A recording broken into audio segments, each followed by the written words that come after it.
எப்படி போறோனே தெரியல. ஐயோ! மணி என்னாச்சு? இவ்வளவு நேரம் தூங்கிட்டு இருக்கா? அர்ச்சனா, அர்ச்சனா, ஆபீஸ்க்கு டைம் ஆயிடுச்சு, எந்திரிச்சு போய் குளிடி. மா ஒரு 2 minutes மா. இந்த முடிய தேய்ச்சி குளிக்கவே 2 மணி நேரம் ஆகும், இதுல 2 நிமிஷமா? எந்திரிச்சு போய் குளிடி. ஏண்டி காலங்காத்தால என் முடி இழுக்கலன்னா உனக்கு பொழுது விடியாதா? அவங்களுக்கு இந்த ஹேர் ஸ்டைல் இல்லைன்னு பொறாம.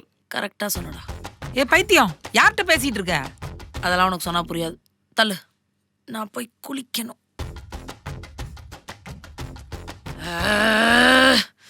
நேத்து பீச்சுக்கு போயிட்டு வந்து மண்டை ஃபுல்லா மண்ணு. நான் போய் தலை குளிச்சு வரேன். அவ போயிட்டா.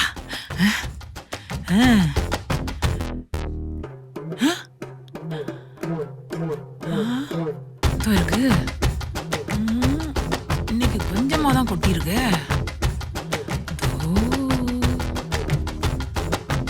ஓகே ஓகே ஓகே, போயிடுவோம்.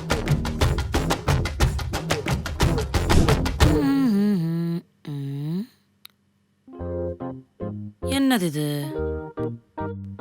யாரு களைச்சு போட்டாங்களோ அவங்க தான் நீட் பண்ணணும்னு வசனம்லாம் பேசுவா. பெட்டெல்லாம் க்ளீன் பண்ணிட்டு வச்சுட்டு போயிருக்கா. என்னவோ.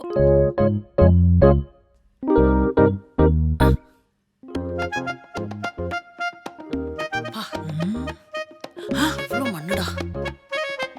மா, பாத்ரூம்ல பக்கெட் புதுசா இருந்துச்சு.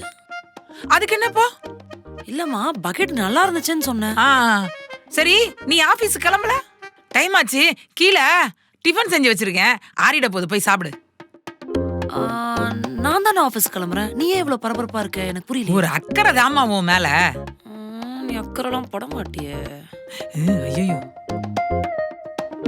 சரி, போகும்போது சேஃபா ஹெல்மெட் போட்டுக்கோ. அது இல்லாம இந்த மாதிரி ஃப்ரீ ஹேர்ல போகாத, நல்லா பின்னி ரப்பர் பேண்ட் போட்டுக்கோ டைட்டா. இன்னைக்குன்னு இவளுக்கு என் முடிமலை இவ்வளோ அக்கறை. எனக்கும் அதே டவுட் தான். இல்ல, சம்திங் இஸ் ராங், கண்டுபிடிக்கிறேன். சரி, என் பேக் கீழே தானே இருக்கு. யார்கிட்டடி பேசிட்டு இருந்த? அது ஒண்ணும் இல்ல, பேக் கீழே தானே இருக்கு. கீழே தான் இருக்கு. சரி, டிஃபன் எடுத்து வச்சிட்டல. சரிம்மா, நான் ஆஃபீஸ் போயிட்டு வரேன். சரி, போயிட்டா போயிட்டா.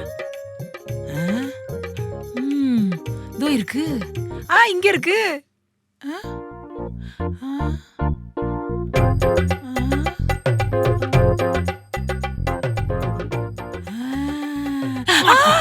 என்னடி இது? என்ன இது? ஏன் முடி? அடி பாவி,